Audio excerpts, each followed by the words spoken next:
Hi everyone. We've got about 20 minutes, so I'm basically just going to talk through some points that I think are of interest to me. I'm working in a company called Focal Point, which is a live streaming VR video company, so there's a bit of a bias towards live in the things I'm going to talk about, and that light is very bright. So I just want to really look at different aspects of the VR video space, the 360 video space, and just sort of talk about different things in that area. So I'm going to start with headsets, and I think for me this is one of the most interesting areas at the moment because we've seen across. My background is in games. We got very excited by things like the Vive and the Oculus. These are fantastic devices, but they fundamentally are tricky platforms for mass market adoption for all kinds of reasons that we're seeing. And I'm sure things will get better. But the thing that is, in my opinion, going to drive the video space is fundamentally going to be the mobile-based headsets. And I think that is a phenomenal advantage for video as a platform through VR. And so I'm sitting there already saying that, in our opinion, video is something that can drive VR into an awful lot of consumers' awareness and understanding and experience long before some of the more sophisticated interactive apps. And obviously the phone devices themselves, everyone's trying to work on controllers for them as well. There are all sorts of clever things going on. But I think we should remember that fundamentally video is simply a much more accessible platform for ordinary consumers than the kind of very sophisticated, very clever and great experiences that we're often seeing around the rest of the VR industry. So I think the key thing we're seeing with headsets, particularly when we look at the mobile devices, is that obviously there is phenomenal competitive pressure to drive up the platforms and the specs on those devices on a 6-monthly or annual basis. So we're going to continue to see on the headsets rapid change in terms of the screen density, pixel density, which is absolutely crucial for VR video. At the moment, it's basically too low.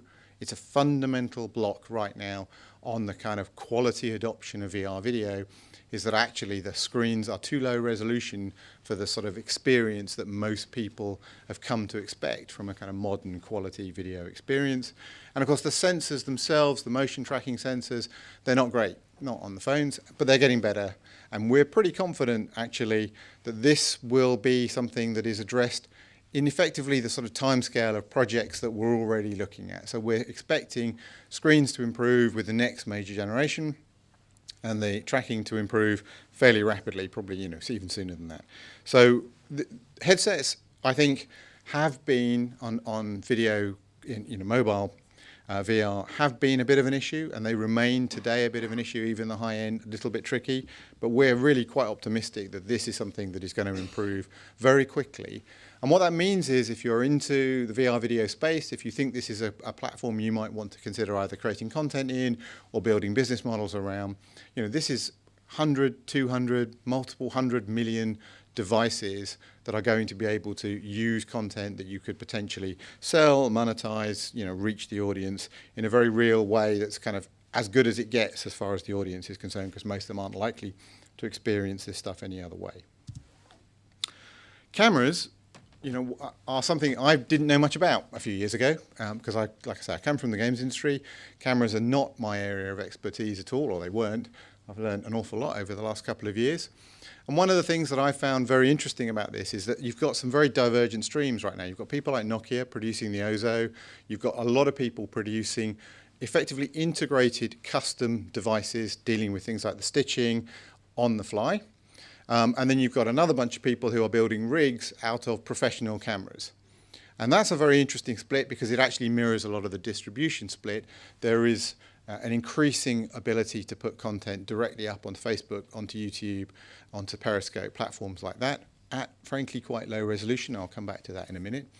And then at the other end, you've got professionally generated content, the kind of thing that a broadcaster would be happy to put their little logo on, or a major event or content owner would be happy to put their logo on. And those things are, I think, in our mind, going to remain the preserve of the professional camera infrastructure. If you're not familiar with the video and film production world, and I'm sure many of you in this room probably know more about it than I do, there's obviously decades of knowledge in those devices, how to use that set of equipment, how it works, what works well, where you buy it, how much it costs, all kinds of other stuff that is extremely hard to displace from a straight business point of view. So, the camera tech themselves, the ability of these things is actually not a problem today. You can buy, it just really comes down to money, like everything else in life. If you're prepared to spend enough money, you can get high enough quality cameras to do the things that you want to do. What's interesting is, of course, this is the first video-based technology that's come out after the kind of YouTube, GoPro revolution of consumer content, consumer-generated content. And I think that will change to some extent, not just people's expectations of what video should be in this way, but also where it's coming from. And we're already seeing an awful lot of the kind of GoPro experiences very readily mapping over into the kind of experiences that people want to consume in a 360 or VR way. And obviously the early adopters often in spaces like this tend to be younger, more tech-savvy people. Those are exactly the kind of people who've had GoPros of their own. They're used to putting stuff up on YouTube. So it is, I think, leading to an interesting split between the kind of existing professionals in the industry and that pro-am or increasingly professional group of people using those kind of tools. But fundamentally, cameras, I don't think are an issue that we need to worry about at all. It's just going to come down to there being enough consumers wanting this content to drive the prices and the adoption of camera devices that are sort of high enough quality. I put this in when I produced the slide, location-based entertainment for video, with the expectation of saying to you all, I don't see this as a big driver. There are a lot of people getting very excited about this as a monetization income route for the VR industry, and I think that's probably true. I can certainly see how, for a lot of CGI games content producers, location-based entertainment could be the sort of first major revenue stream, and there'd be an interesting parallel to be drawn with the early days of the games industry and the arcade, the out-of-home arcade experience providing the revenue until the home devices essentially caught up with the location-based out-of-home experience and then effectively supplanted it, and the arcade experience died away. I think you could see that analogy for CGI games-type interactive experiences. And I was going to stand here and say, don't see a lot of demand for video-based experiences in that way, because I don't think that's the kind of thing that's going to drive people to pay 10 quid for sort of 15 minutes of sitting in a device like this. Actually met some guys here at one of the other parts of the conference, a matchmaking thing. They're running a location-based entertainment setup here in the UK, and I kind of went through that spiel expecting to go, yeah, you're right, we don't really want your stuff at all. And they're exactly the opposite. It's like, we've got lots of people coming in going, this is an experience. We don't want to play games effectively. We don't want to interact. We just want to enjoy being put somewhere else, which is all about what video in the VR sense can give you. So I'm having to kind of rethink this. I think you can imagine that if you've got a high enough quality environment here, it will give you something in terms of just being transported to a Golden Beach or a mountaintop or the Serengeti or something that you're not going to be able to find easy to match. And again, I think it will come down to quality. So I think this is perhaps, I think I was perhaps being a bit rapid in my dismissal of this space, and I'm certainly going to go away from this show asking a few more questions about whether 15-minute, 25-minute video-based experiences of probably very high quality, probably very interesting content are something that people would be willing to pay for. So I haven't really got any clear guidance for you there. I'm definitely in the kind of trying to make my own mind up point of view on that area. Moving on to the tool chains and production side of this stuff, there are a lot of very well used, very well understood, often quite expensive tools embedded in the video production industry, the post-processing industry. There are a lot of people who know how to do this stuff very well. And I think it's going to be incumbent on the VR industry to figure out how to work with those tools. It's not going to be possible for us to just step away from that existing body of knowledge and body of expertise. And that's going to be a challenge, because I don't think many people producing the technology that is relevant here from the VR side actually understand much about that. They're all going to have to learn, including us. We're going to have to learn this very fast. What is interesting, though, is that there are a lot of aspects of the existing tool chain and production techniques which are also going to be invalidated by 360 and VR production. And there are going to be a lot of things that follow on, I think, from being able to post-process VR streams, especially VR streams with depth, and I'm going to come back to that later on, where really the existing industry is going to find itself in a whole new space. Existing TV, movie, film production industry is going to find itself encountering things which are much more familiar to, for example, game developers or people who are producing tools in CGI and pre-rendered animation. So I think this is going to be one of those interesting areas where neither side is going to win outright. Neither side is going to sit there and simply adopt what the other side did wholesale and have to adapt. I think both the existing industries in TV and film production and the VR production processes and engineering companies, producers, are going to find there's an awful lot of meshing going on. And whether you embrace that, I think, is going to be crucial to whether you're successful or not. This is going to be an area with a huge amount of change following on from the way things are done today. Distribution is very interesting in that I think distribution is going to be very similar to the existing model. That is, you're going to have at the bottom end YouTube, Facebook, and it's going to be really interesting to see what Twitch do when they start getting 360 videos in. I mean, that's their audience are exactly the kind of people who probably want to play with this stuff. There are all sorts of interesting overlaps in terms of Twitch as an aside with how you build game engines, which can actually give the viewer the same experience of essentially the spectator mode of something like Counter-Strike, but now done in 360, because the game engines aren't able to render that stuff. They're not rendering a 360 scene. They're doing a lot of work to actually optimize exactly what they show based entirely on what you're looking at. But of course, if you've got a 360 spectator, you don't know what they're looking at. So I think Twitch is going to have some really interesting new avenues to explore, mainly because of its games focus.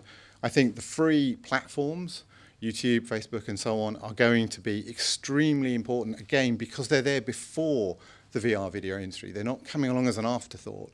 There isn't an existing model. Their power, which is going to be very real in the mainstream TV space in 20 or 30 years' time, is very real now in this space in a way that wouldn't be true for other aspects of sort of video distribution. But equally, I'm completely convinced that the people who own premium content, whether we're talking about the Premier League or we're talking about Blue Planet or we're talking about the Glastonbury Festival, if you own that kind of premium content, you are going to find ways of making sure that the quality the consumer gets is very high and the monetization is as bulletproof as you can make it, given piracy in the world we live in. But distribution, I think, fundamentally, the difference is those big giants are already there. They know what they're doing. They know where it's going. They have a lot of power. Creative. Now, this is the bit where I've only got so much time to talk about it. This, I think, is a really interesting space. Now, this is me with my game designer hat on, and I listen to people who direct, shoot, produce TV, movies, this kind of thing, and there is decades of experience about best practice in how you produce high quality conventional video. And it's obviously great. It's stuff that it takes a long time to learn. People who've got those skills are very valuable. They've invested many years of their life working out the best way of doing this thing, understanding what it all means. For a lot of that, I think with 360, things are going to have to change. And I think it's going to cause some very interesting upstarts to bubble up to the top, and some people with great reputations probably to make some content that they'll regret and have to figure out how they justify it to the people who backed them, because it won't be very good. There are a lot of issues where you as the director or you as the viewer, have control over the viewpoint, and the director doesn't have that control, that immediately cause, across all genres except possibly, even with live, almost everywhere, as soon as you lose that control, things change dramatically in terms of the creative process that's going on. We're seeing a lot of people doing first-person viewpoint as their sort of default virtual reality video perspective. I think that's frankly slightly lazy. I think it's kind of the easy way in. I think it gives you very little control as a storyteller or a creative, but it is a kind of obvious place to start, and that's frankly true across people telling short stories. It's true if you want to go and look in all the porn space, which is another industry I'm not going to bother talking about, but there's a lot of first person there. It's the very easy way into how do I creatively use this new medium, but it's very limiting, and I think it's something that's only going to work for a very small number of cases. So fundamentally, I think for the existing industry, this is going to be their biggest challenge. they're going to have to learn whole new ways of storytelling, whole new ways of figuring out direction. And I don't have the answers to that now, and that's not an area that my company is particularly looking at anyway, because we're focused on live. But you know, I listen to people talking about this, and I think they underestimate the scale of task ahead of them. I think this is going to be a very big challenge. Moving on to the streams themselves and the technology behind them. This is screen resolution images from 3 recent handsets, and it's just me trying to find an image that represented resolution. We're seeing, you know, currently people streaming at reasonably high resolutions. You know, sort of, there are people who are claiming they're doing 10K streams. You need to go a long way up. You need to go up to sort of 12, 15K streams before you're going to get to the point where the consumer is getting the sort of quality that I think they would regard as acceptable in anything they were really paying for once they've got over the novelty value. That's an awful lot of data. You know, actually just shipping that is going to be a really big commercial challenge for anyone trying to build video distribution platforms or business models around any existing video distribution platform. And coming back to my earlier comments about YouTube and about Facebook, you know, those guys are not going to rapidly give people free access to 15K streams. It's just way too much money. So there's going to be an interesting quality split there between the people who are trying to drive the high end of the experience and the people trying to drive mass market adoption. And it's actually a challenge for the whole industry that if a lot of people's experience is a relatively low-res experience, I think that's a problem for us all if that's the way it ends up going. Particularly if it's low enough res that it's effectively sub the resolution of the screen they're using, which is often the case at the moment. The screens are already better than some of the lower resolution examples that you're seeing on things like YouTube. So this is fixable. There are a lot of people working on the software technology to effectively compress in a VR-specific way streams. So I don't think this is going to be a long-term problem, but you should be aware it is a lot of data. Now, stereo, I think, is another issue that's really important. Running on time, I've got 5 more minutes. I'm going to keep going reasonably quickly. Stereo is where we're seeing the ability to take a stream, you know, a conventional stream. You've got stereo. Everyone can see how that's going to work dead ahead. As soon as you go off axis, at the moment, stereo streams become really problematic. They often make people ill. They're often worse than mono streams. But actually, what we're imagining over time is that the stereo streams will move into a video format which includes geometry. So we're expecting the whole underpinning of the video industry, the sort of MPEG or H.264.5 type stream tech, to be extended to include depth information and geometry. And that's a radical change for the video industry and for the video technology industry. And it's going to be driven by stereo, because when you get that video experience, which includes lateral movement, which includes parallax, which includes effective stereo, it is a very much better experience for the consumer. So we think this will come, and we think this will be a very significant change for the whole industry. And I think stereo, as soon as you go into 360, it's complicated again, and it's even more data, of course, again. But this will change a lot of things. Incidentally, I'll just quickly go back. Can I go back? No. Yes. Just one quick aside, once you get into that sort of stereo stream with geometry, once you start including the depth information, you also start to get a natural fit between the video stream tech and the CGI tech and the mixed reality and the augmented reality. All of these start to become much more closely linked pieces of technology, both in terms of production process and in terms of the fundamental data that's being shifted around. So over time, we're expecting to see that kind of move to geometry-based video actually enhancing the relationship between, or confusing the relationship perhaps, depending on your point of view, between video production and those other CGI and even real-time game engine type technologies. And I think that'll be really interesting to see what that leads on to. Now, I think this is a really easy thing to explain. We're all used to the idea of VR giving you presence when it's good. You know, we know it has to be high resolution, and we know it has to be high enough rotation measurement, tracking measurements, and so on. There's something we've experienced a lot, which is that high quality video with live gives the viewer a sense of authenticity. It's not just presence, it's authenticity. And that makes it an extremely powerful tool for some circumstances. I mean, our focus is very much on sports and you know, high quality events, but it's actually really interesting from you start thinking about education, you start thinking about news, you start thinking about natural documentaries, documentary production. You get an authenticity out of this, which once you've experienced it, it's very hard to let go of. It's like, I was there, I was seeing what was going on, I was looking around, I'm getting that view, I'm somewhere else. And I think that will, over time, fundamentally change viewers' perspectives of other forms of kind of real world viewing, because it won't have that same level of authenticity. It's a really powerful thing when you add those two things together. Another aspect of this is social. I think one of the things that we're expecting to see at the moment, the experience is very isolating. To sit with a headset on, you know, even if you're sat in company, in fact, it's almost worse if you're sat in company, to have that viewing experience. It's totally the opposite of a group of people sat around on a sofa watching a TV. It's a very isolating experience. But of course, the technology to be able to bring other people in, because it's now, you know, it's all digital, because of the way you can bring avatars into play, we're expecting totally new forms of social experience to be possible within these kind of video streams. And I think there's an analogy here with the sort of kids on their phones all the time. They don't talk to the people in the room with them, but they're actually communicating with more people, doing more interesting things, doing things that wouldn't be possible if you only had to deal with the people in the room around you. And we're certainly expecting that live especially, but the addition of social interaction within the video stream, which I think is a much more natural thing if it's a VR experience rather than a TV or movie experience, is something that will also change viewing habits. It will change the context in which people are actually experiencing this content and what they expect to get out of it.